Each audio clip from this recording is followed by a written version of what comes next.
So are we entering the biohacking era? I think that really depends on what you mean by era. I mean, I guess it also depends on what you mean by biohacking.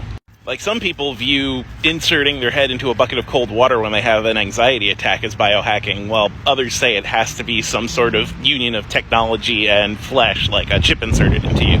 Do I think that biohacking is a very promising area of technology? Yes. I think using our scientific and technological knowledge to essentially make alterations to our body and mind that help us out is a good thing. But have we entered the biohacking era? So unfortunately, the cycle of invention usually starts with military application first. GPS, designed for military use. The internet, designed for military use. Much of the basis of many of our medications, designed for military use. And sure enough, the biohacking frontier is being spearheaded by military applications. As a rule, anything DARPA is doing now is going to become commonplace down the line. But I think you really enter into the era of a technology when it becomes commonplace. Like, we weren't really in the era of GPS until everyone had one in their car and on their phone. We weren't in the era of the internet until everyone had access to it. And to that extent, biohacking isn't really readily accessible right now. I mean, aside from the aforementioned dunking your head in a bucket of water. Do I think it will be? Eventually. I'm not entirely sure it's going to be the next big thing.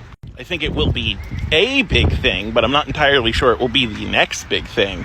I guess when I said I think that smart technology is basically our next big wave of technology, I said that because that's what's kind of coming out of DARPA and military agencies right now.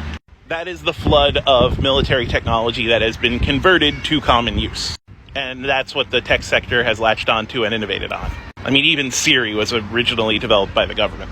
So yeah, I think it's only a matter of time until biohacking becomes commonplace. But I don't think it's going to be from the biohacking hobbyists and enthusiasts that we see today.